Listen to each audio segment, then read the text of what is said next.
രാജ്യത്തെ സെൻസസ് നടപടികൾ 2027 മാർച്ച് 1 മുതൽ ആരംഭിക്കും. ജാതി കണക്കെടുപ്പും ഇതിനൊപ്പം നടക്കും. 2 ഘട്ടമായാണ് സെൻസസ് നടക്കുക. മഞ്ഞുവീഴ്ചയുള്ള പ്രദേശങ്ങളിലെ വിവരശേഖരണം 2026 ഒക്ടോബർ 1 മുതൽ ആരംഭിക്കും. 3 വർഷം കൊണ്ട് സെൻസസ് പൂർത്തിയാക്കും. 2011 രാജ്യത്ത് അവസാനമായി സെൻസസ് നടത്തിയത്. PR അരവിന്ദ് വിവരങ്ങൾ നൽകാനായി ചേരുന്നുണ്ട്. അരവിന്ദ്, 2011 അവസാനമായി രാജ്യത്ത് സെൻസസ് നടപ്പാക്കിയത്.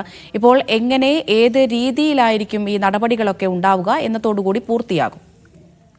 അമൃത, 3 വർഷമാണ് സെൻസസ് നടപടികൾ പൂർത്തിയാക്കുവാൻ ഇപ്പോൾ കേന്ദ്രം അനുവദിച്ചിരിക്കുന്നത്. സെൻസസ് നടപടികൾ 2027 മാർച്ച് 1 മുതൽ ആരംഭിക്കുമെന്ന് ഇപ്പോൾ കേന്ദ്ര സർക്കാർ വ്യക്തമാക്കിയിരിക്കുകയാണ്. ഈ സെൻസസിനൊപ്പം തന്നെ ജാതി കണക്കെടുപ്പും നടക്കുമെന്ന് കേന്ദ്രം വ്യക്തമാക്കുന്നു. 2 ഘട്ടങ്ങളായാണ് സെൻസസ് നടക്കുക. ഇതിൽ ജാതി, ഉപജാതി എന്നിവയെക്കുറിച്ചുള്ള ചോദ്യങ്ങൾ ഈ സെൻസസിൽ ഉണ്ടാകും. അതുപോലെ തന്നെ പ്രധാനമായും 2026 ഒക്ടോബർ 1 ഈ മഞ്ഞുവീഴ്ചയുള്ള പ്രദേശങ്ങളിലെ വിവരശേഖരണം നടത്തുമെന്നും കേന്ദ്രം വ്യക്തമാക്കുന്നു. ജമ്മു കാശ്മീർ, ഹിമാചൽ പ്രദേശ്, ഉത്തരാഖണ്ഡ്, ലഡാക്ക് തുടങ്ങിയ ഇടങ്ങളിലായിരിക്കും ആദ്യഘട്ടത്തിൽ വരിക. അവിടെ ഒക്ടോബർ 1 തന്നെ ഈ വിവരശേഖരണം നടക്കുമെന്നാണ് കേന്ദ്രം വ്യക്തമാക്കിയിരിക്കുന്നത്. മറ്റിടങ്ങളിൽ 2027 മാർച്ച് 1 മുതൽ സെൻസസ് നടപടികൾ ആരംഭിക്കുമെന്നും കേന്ദ്രം വ്യക്തമാക്കിയിരുന്നു. 2011 അവസാനമായി സെൻസസ് നടപ്പിലായത്. പക്ഷേ പിന്നീട് 10 വർഷങ്ങൾക്ക് ശേഷം 2021 സെൻസസ് നടപ്പിലാക്കാൻ തീരുമാനിച്ചിരുന്നെങ്കിലും കോവിഡ് അടക്കമുള്ള കാരണങ്ങളെ തുടർന്ന് സെൻസസ് മാറ്റിവെക്കുകയായിരുന്നു. നിരന്തരം ജാതി സെൻസസ് കൂടി നടത്തണമെന്ന ആവശ്യം പ്രതിപക്ഷം ഉന്നയിക്കുകയും ഇതിന് പിന്നാലെയാണ് ജാതി കണക്കെടുപ്പുമായി കേന്ദ്രം മുന്നോട്ട് വരികയും ചെയ്തത്. എന്തായാലും സെൻസസിന്റെ തീയതികളാണ് ഇപ്പോൾ പ്രഖ്യാപിച്ചിരിക്കുന്നത്. 2027 മാർച്ച് 1